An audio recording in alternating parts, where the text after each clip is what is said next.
I caught a stranger stealing from me. The reason why made me cry. I saw him on camera 3 at 9:47 p.m., right hand sliding insulin pens into his jacket pocket, while his left hand pretended to read labels on the shelf. Not his first time stealing. I could tell by how smooth he moved, how he knew exactly where the cameras were, or thought he did. My pharmacy had been getting hit twice a week for the past month, always expensive medications, always the same MO. I'd installed new cameras last Wednesday, hidden ones the thieves wouldn't expect. This guy didn't know he was being recorded from 4 different angles in perfect HD. I watched him from my office monitor, my finger hovering over the silent alarm button. He took 3 more insulin pens, each one worth $350 retail, over $1,000 walking out my door in his jacket. Then he moved to the diabetic testing supplies, pocketing glucose monitors and test strip boxes. My insurance had already threatened to drop coverage if the theft didn't stop. One more major loss and I'd be paying out of pocket for inventory I'd never see again. I hit the alarm and headed for the front, my heart pounding but my steps steady. I'd confronted shoplifters before, knew the protocol, stay calm, block the exit, don't touch them, wait for police. He was almost at the door when I stepped in front of it. "Sir, I need you to stop right there." He froze, his hand on the door handle, his whole body going rigid. For a second, I thought he might run, might shove past me and bolt into the parking lot, but instead he just stood there, his shoulders starting to shake. Then he turned around and I saw his face clearly for the first time. Mid-30s, unshaven, dark circles under bloodshot eyes, work boots covered in concrete dust. His hands were trembling as he slowly pulled the stolen items from his jacket pockets, one by one, setting them on the counter next to the register. I didn't say anything, just watched him unload over $1,500 worth of medication and supplies. The silence stretched out between us while I waited for him to finish. When his pockets were finally empty, he looked at me with this expression I'll never forget. Not angry, not defiant, just completely broken. "I'm sorry," he whispered. "I'm so sorry. I know that doesn't mean anything, but I'm sorry." The police were 3 minutes out according to the dispatcher, but something about the way he said it made me pause. "Why?" I asked him, even though I knew I shouldn't engage. "Why are you stealing insulin? Do you have diabetes?" He shook his head, tears starting to run down his face now. "My daughter, she's 8. Type 1 diabetes." His voice cracked on the word daughter. "Our insurance denied coverage 6 months ago. I've tried everything, sold my truck, borrowed from everyone I know. I work 3 jobs, but the insulin costs more than I make." He pulled out his phone with shaking hands and showed me a photo. A little girl with dark braids and a huge smile holding a stuffed elephant. "That's Emma." He said her name so softly I almost didn't hear it. "She's at home right now with a blood sugar of 380. I don't have money for her insulin this month. I already chose between her medication and our rent. We're getting evicted on Friday, but at least she'll be alive." Something in my chest cracked open hearing him say that. I'd been a pharmacist for 12 years, had seen people struggle with medication costs, but never like this. "Why did your insurance deny coverage?"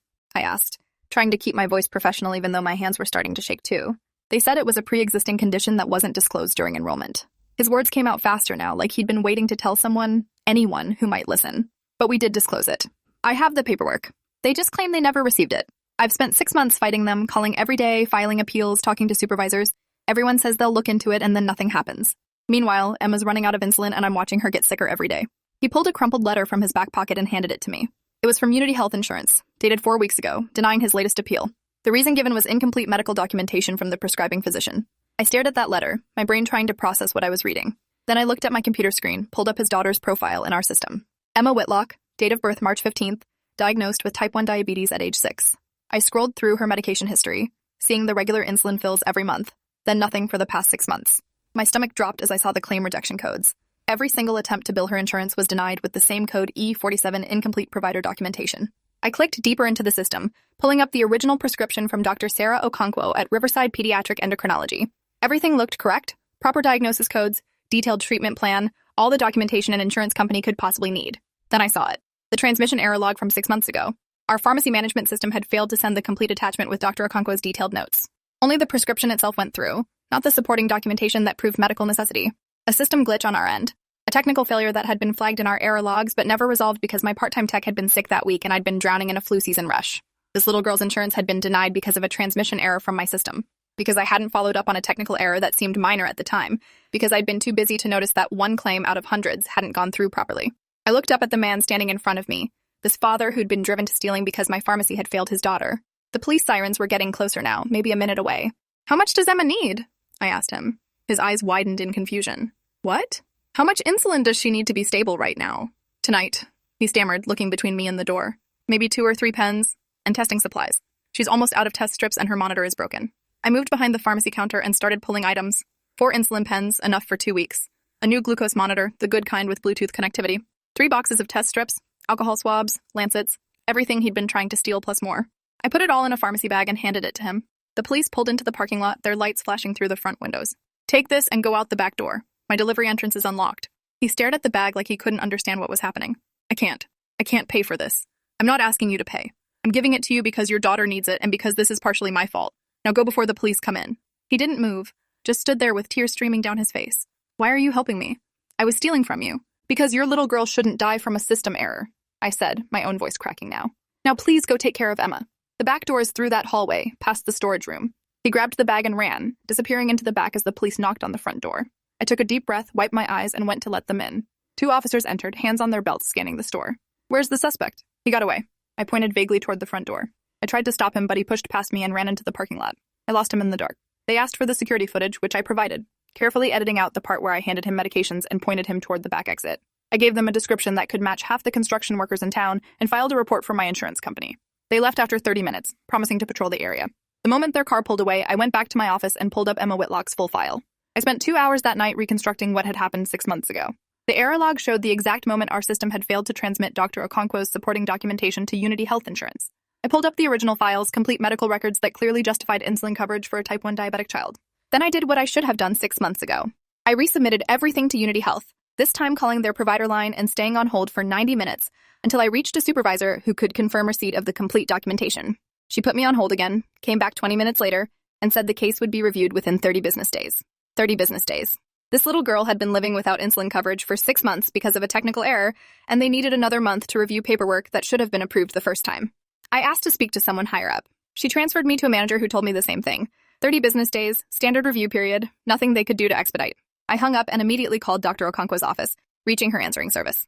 I left a detailed message explaining the situation and asking her to call Unity Health directly in the morning to advocate for her patient. Then I pulled out my personal credit card and did something I'd never done before. I processed a claim for Emma's insulin through a manufacturer assistance program, listing myself as the sponsoring healthcare provider. It would take 3 weeks to process, but once approved, she'd get her medications for free until her insurance situation was resolved.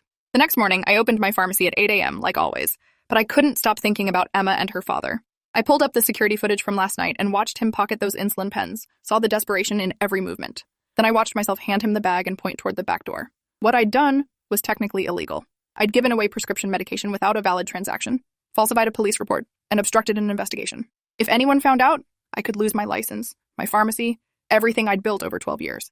But watching that footage, seeing that father's face when I gave him supplies for his daughter, I couldn't make myself regret it. My phone rang at 9:15 a.m., Unity Health Insurance, Provider Relations Department.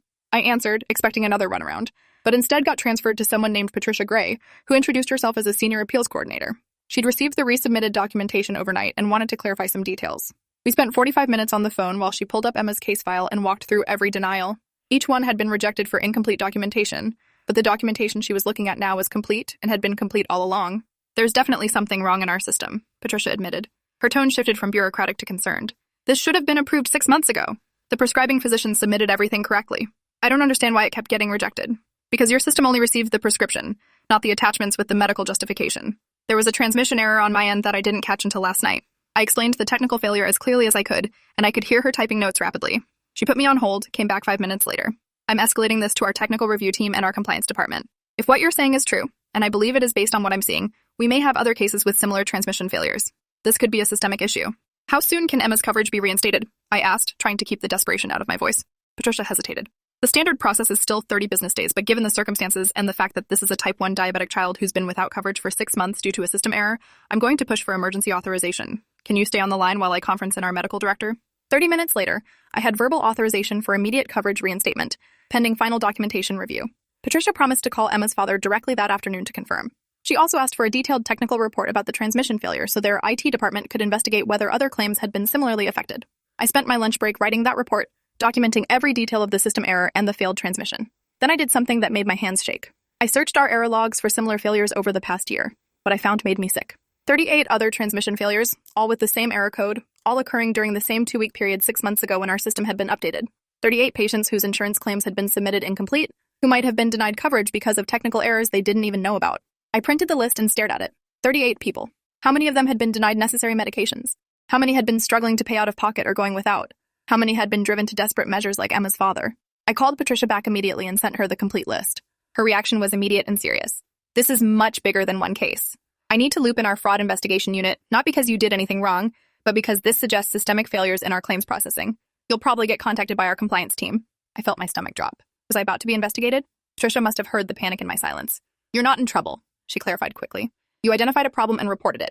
That's exactly what we need providers to do. But we take system failures seriously, especially when they result in denied coverage for critical medications. The compliance team will want to understand exactly what happened and audit other claims from your pharmacy during that period.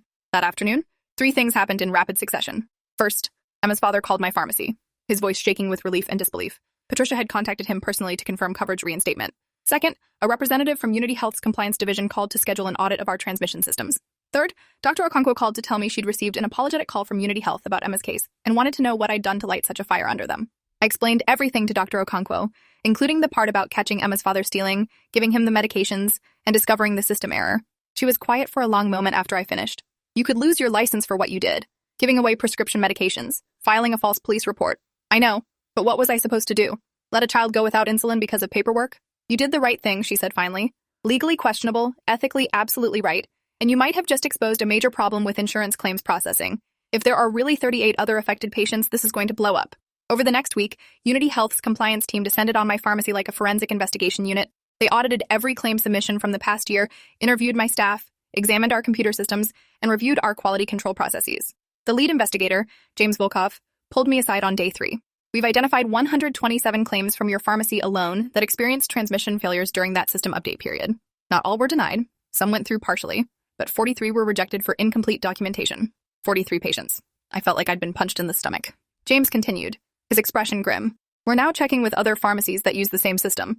Early data suggests this affected thousands of claims across multiple states. The software company that provided your update is being investigated by state insurance regulators. What you discovered isn't just one error. It's a catastrophic system failure that's been causing claim denials for 6 months without anyone noticing. The weight of that hit me hard. Thousands of people. How many had suffered? How many had gone without medications? How many had made desperate choices? That night, Emma's father appeared at my pharmacy right before closing. He stood at the counter clutching a tin of homemade cookies, his eyes red-rimmed but grateful. I wanted to thank you. Emma's coverage is back. Unity Health expedited everything and approved her claims retroactively. We're even getting refunds for what I paid out of pocket the first few months. You saved her life. I didn't save her life. I just fixed a problem I should have caught 6 months ago. You didn't just fix one problem. Patricia from Unity Health called me today. She said because you reported those other transmission failures, they're reviewing thousands of denied claims. Other families are getting their coverage back too. People I'll never meet whose kids were in the same situation as Emma. He set the cookies on the counter. His voice was thick with emotion. I don't even know your name. I never got to properly thank you. You don't need to thank me. Just take care of Emma. His phone buzzed and he pulled it out, his face lighting up. It's her doctor. Emma's latest blood work came back normal. Her A1C is finally back in range. The tears started falling again, but this time they were relief. She's going to be okay. That moment should have felt like victory, but I was thinking about the compliance investigation, about the false police report I'd filed, about all the rules I'd broken. 3 days later, my fears materialized. I got a call from the State Board of Pharmacy requesting my presence at a disciplinary hearing. Someone had reviewed the security footage from the night Emma's father was caught stealing, the footage I'd given to police. But they'd also subpoenaed the unedited footage directly from my security company. They knew I'd given him the medications and lied to police about him escaping. My lawyer, Ruth Kowalski, was blunt in her assessment.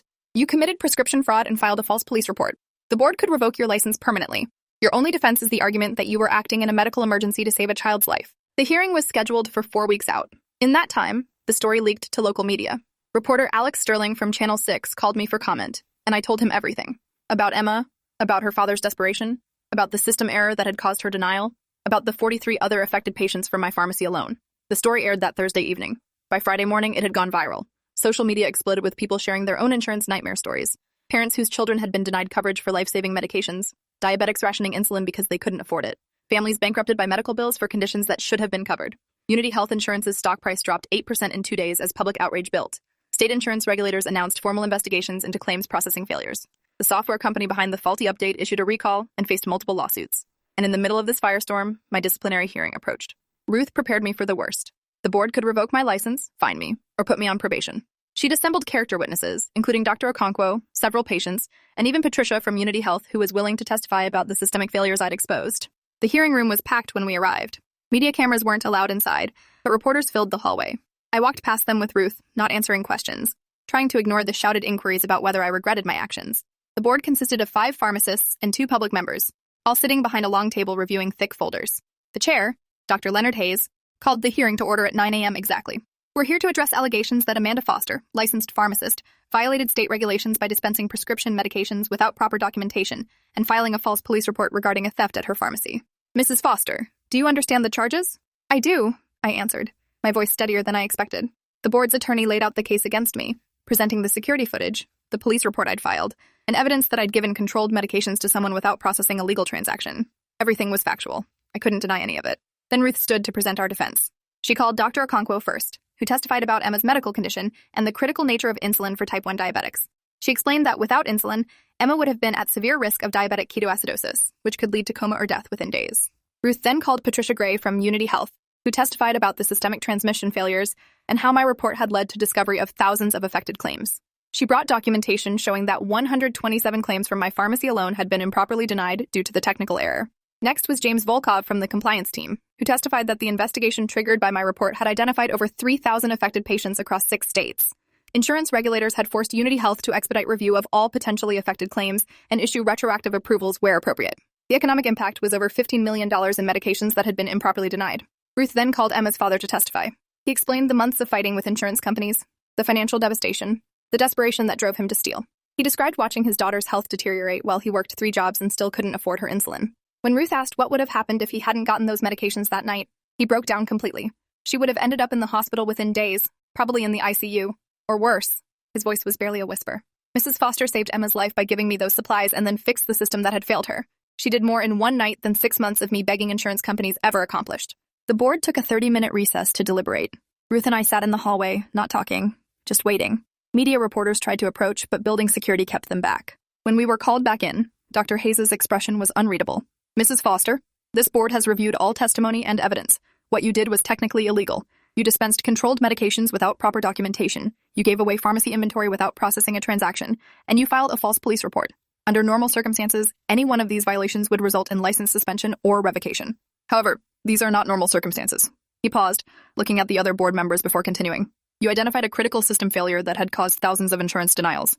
You acted to save a child's life when facing an immediate medical emergency. And your subsequent actions exposed a problem that the insurance industry and software companies had failed to catch. After extensive discussion, this board has decided to issue a formal reprimand and a $5,000 fine, but your license will remain active. We are also requiring you to implement additional quality control procedures to prevent future transmission errors. Dr. Hayes looked directly at me. What you did was wrong from a regulatory standpoint, but right from a human standpoint. This board recognizes that sometimes those two things conflict. Consider this a warning. Follow the rules, but don't lose sight of why those rules exist, to protect patients.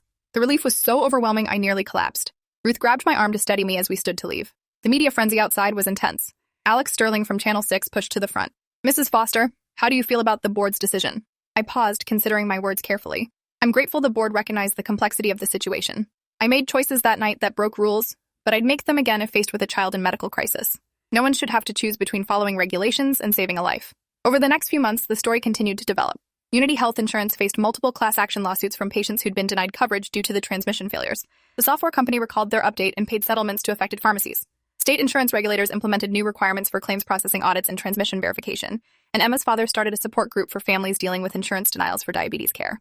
I attended one of their meetings 3 months after the hearing. The community center was packed with over 60 families, all sharing stories of fighting insurance companies, rationing medications, making impossible financial choices. Emma was there with her father, looking healthy and happy, her glucose monitor clipped to her belt. She recognized me immediately and ran over, wrapping her arms around my waist. You're the pharmacy lady who helped my dad. Thank you for making my medicine work again. I knelt down to her level, feeling tears starting. You're welcome, sweetie. I'm so glad you're feeling better. Her father approached, putting his hand on Emma's shoulder. We started this group because your story made people realize they weren't alone. Everyone here has been denied coverage for diabetes medications or supplies at some point. Some are still fighting. We're trying to help each other navigate the system and advocate for changes. He handed me a folder. We've documented over 200 cases just in this county where people were denied coverage for diabetes care. We're taking this to the state legislature, pushing for reform laws that would prevent insurance companies from denying coverage for life-sustaining medications. One of the other parents, a woman named Grace Wellington, spoke up from across the room. My son was denied insulin coverage for 8 months. We refinanced our house to pay for it. Then we saw your story on the news and filed an appeal with all the documentation. They approved it in 3 days. 3 days. After 8 months of telling us no. The room filled with similar stories. Families who'd been fighting for months or years, suddenly getting approvals after the scandal broke. Children who'd been rationing insulin, now with full coverage. Parents who'd been bankrupted, receiving retroactive reimbursements. But there were also harder stories. A father whose teenage son had died from diabetic ketoacidosis after they couldn't afford his insulin. A mother whose daughter had permanent kidney damage from months of poorly controlled diabetes due to medication rationing. Families still fighting denials despite the new scrutiny on insurance companies. The system was broken in ways that went far beyond transmission errors. That night, driving home from the support group meeting, I couldn't stop thinking about all those families. Emma had been lucky. Her father had been caught stealing from a pharmacist who happened to investigate why his daughter's coverage was denied. But how many others hadn't been so lucky? How many were still struggling in silence? I started volunteering with the diabetes support group, offering to review insurance denials and help families understand the appeals process. I trained them on what documentation was needed, how to navigate the system, who to call when they hit roadblocks. It wasn't much, but it was something. 4 months after my hearing, Emma's father called me with news. The state legislature had passed the Diabetes Access Act, requiring insurance companies to provide emergency supplies of insulin and diabetes medications while appeals were pending. No diabetic would have to go without medication during the appeals process anymore. The bill was nicknamed Emma's Law by the media, though officially it didn't carry that name. Unity Health Insurance had also implemented new policies. Any claim for diabetes medications flagged for denial now triggered an immediate manual review by a pharmacist and nurse team. Transmission errors were caught and corrected within 24 hours instead of months. They'd hired Patricia Gray to lead a new patient advocacy department focused specifically on ensuring critical medications weren't delayed by administrative issues. The software company paid a $50 million settlement to affected patients and pharmacies, admitting their update had caused widespread transmission failures. My pharmacy received $35,000 in the settlement, which I used to upgrade our systems and hire a full-time technician dedicated to quality control and claims verification.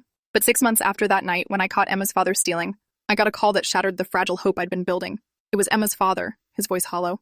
Emma's in the hospital. She collapsed at school this morning. They're saying her kidneys are failing. I dropped everything and drove to County Medical Center, my hands shaking on the steering wheel. I found him in the ICU waiting room, his face gray with exhaustion and fear. Dr. Okonkwo met me there, pulling us into a private consultation room. Emma's kidneys have sustained significant damage from the month she went without consistent insulin coverage.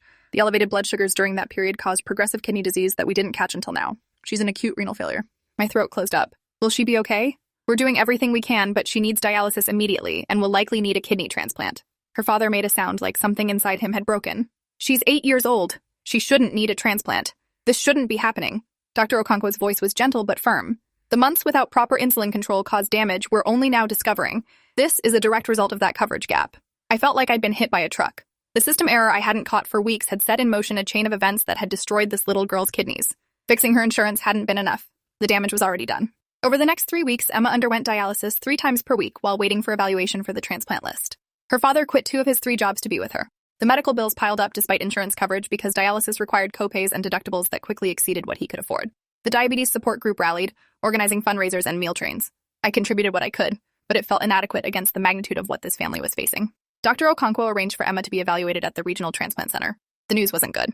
Emma was placed on the transplant list, but her blood type and tissue markers meant she could wait 2 to 3 years for a donor. Her kidneys were deteriorating faster than that timeline allowed. Her father was tested as a potential living donor, but wasn't a match. Neither was her grandmother or her uncle. I watched this man who'd been driven to stealing insulin, now facing the possibility of losing his daughter entirely, and I couldn't breathe past the guilt. 2 months after Emma's diagnosis, I was closing my pharmacy when her father appeared at the door. He looked like he'd aged 10 years. I wasn't sure if I should tell you this, but I thought you deserved to know. The transplant team found a donor match through the paired exchange program. Emma's getting her transplant next week. The relief was so intense I had to grab the counter. That's wonderful. That's incredible. His expression didn't match the good news.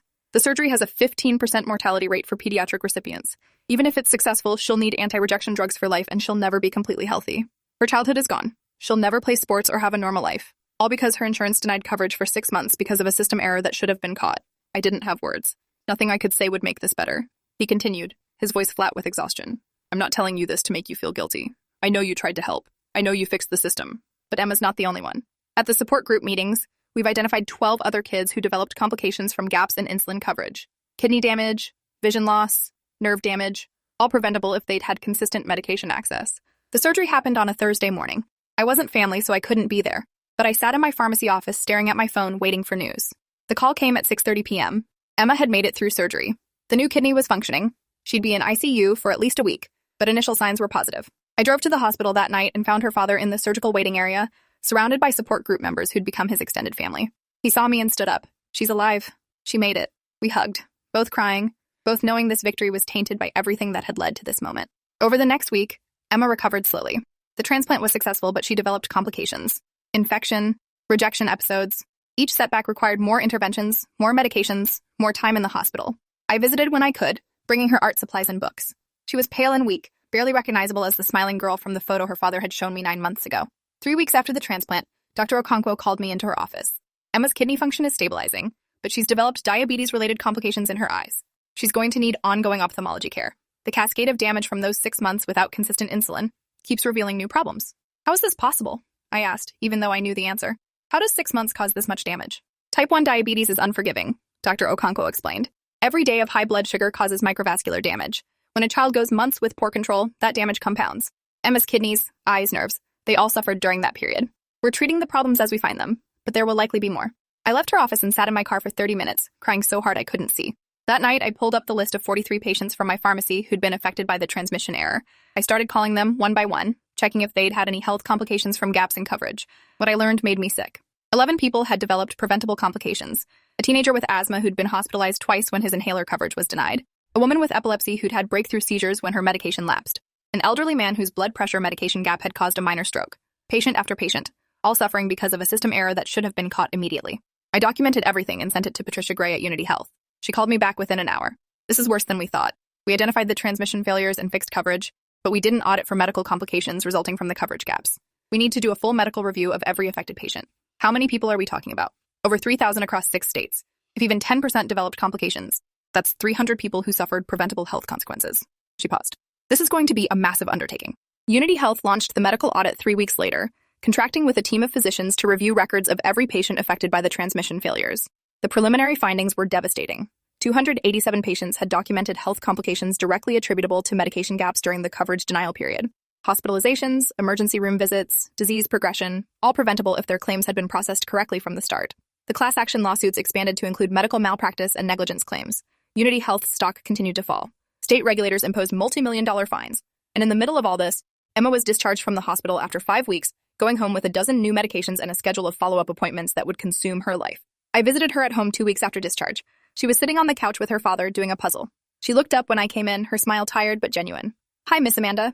I brought you some art supplies and new puzzle books." She thanked me and went back to her puzzle, her movements slow and deliberate. Her father walked me to the kitchen. "How is she really?" I asked quietly. "Alive. That's all I can focus on right now. She's alive. The rest we'll deal with as it comes." But he looked exhausted beyond measure. "The medical bills are over $400,000 even with insurance. I'm fighting to get Unity Health to cover everything since this was their error, but it's another battle. Always another battle." 3 months after Emma's transplant, I got a call from a lawyer named Douglas Montgomery. He represented a coalition of patients affected by the Unity Health transmission failures and wanted me to testify in the class action trial. I agreed immediately. The trial lasted 6 weeks. I testified on day 12, explaining the technical transmission error and how it had gone undetected for months. I described catching Emma's father stealing and making the choice to help him. I admitted to breaking rules and explained why. The jury listened intently as I walked through the documentation showing how one system glitch had cascaded into thousands of denied claims and hundreds of medical complications. Unity Health's defense tried to argue that I was partially responsible for not catching the error sooner. They claimed my pharmacy's quality control procedures were inadequate. They suggested that my illegal actions in helping Emma's father undermined my credibility. But when the plaintiff's attorney asked me if I regretted giving Emma's father those insulin pens that night, I looked directly at the jury. I regret that my pharmacy's system error contributed to her coverage denial. I regret that I didn't catch the transmission failure sooner. But I don't regret giving a father medication to save his daughter's life. If faced with the same situation tomorrow, I'd make the same choice. The trial ended in early December. The jury deliberated for 4 days before returning a verdict. Unity Health Insurance was found liable for negligent claims processing and failure to implement adequate quality controls. The damages awarded totaled $180 million to affected patients. Emma's family received $3.2 million, designated primarily for her ongoing medical care and future complications related to her kidney transplant and diabetes complications. The software company settled separately for an additional $90 million, admitting their faulty update had caused the transmission failures. My pharmacy was cleared of any liability, the jury finding that we'd acted reasonably in reporting the error once discovered. But the money didn't undo the damage. Emma still needed dialysis twice a week when her transplanted kidney had rejection episodes. She'd missed half of 3rd grade due to medical appointments. Her father had declared bankruptcy from medical bills that exceeded insurance coverage limits. And 12 other children in our county alone were dealing with similar complications from diabetes coverage gaps. The diabetes support group expanded, now serving over 200 families. We met every month, sharing resources and advocating for continued insurance reform. Emma's father started speaking at state healthcare committee meetings, telling Emma's story to push for stronger patient protections.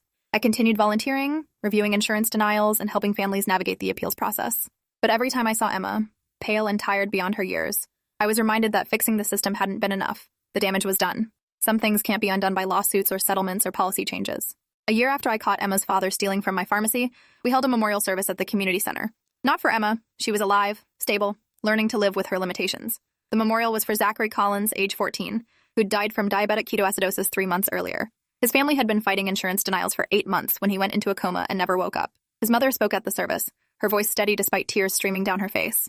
Zach was denied insulin coverage because of the same transmission error that affected Emma and hundreds of others. But we didn't know about the support group. We didn't know to appeal. We thought the insurance company's decision was final. So my son rationed his insulin trying to make it last, and it killed him. 40 families attended that service. 40 families who'd fought insurance companies, who'd watched their children suffer, who'd been driven to desperate measures to afford medications that should have been covered. I stood in the back listening to story after story and realized that Emma's father stealing from my pharmacy had been a moment of grace, a moment where the right person got caught by someone who gave a damn enough to investigate why. But Zachary's family hadn't had that moment. They'd fought alone and lost. After the service, Zachary's mother approached me. Her name was Linda, and her eyes held a grief that would never fully heal.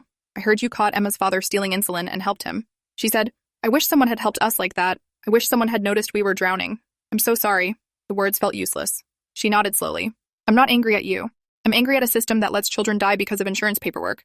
I'm angry that Zach had to ration medicine that costs pennies to make but hundreds to buy.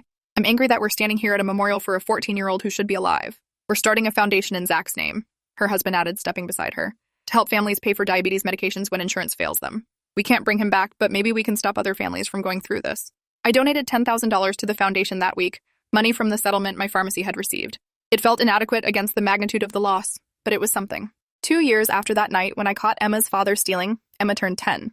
Her support group threw her a birthday party at the community center. Over 100 people attended. Children with diabetes, their families, healthcare workers who'd helped along the way.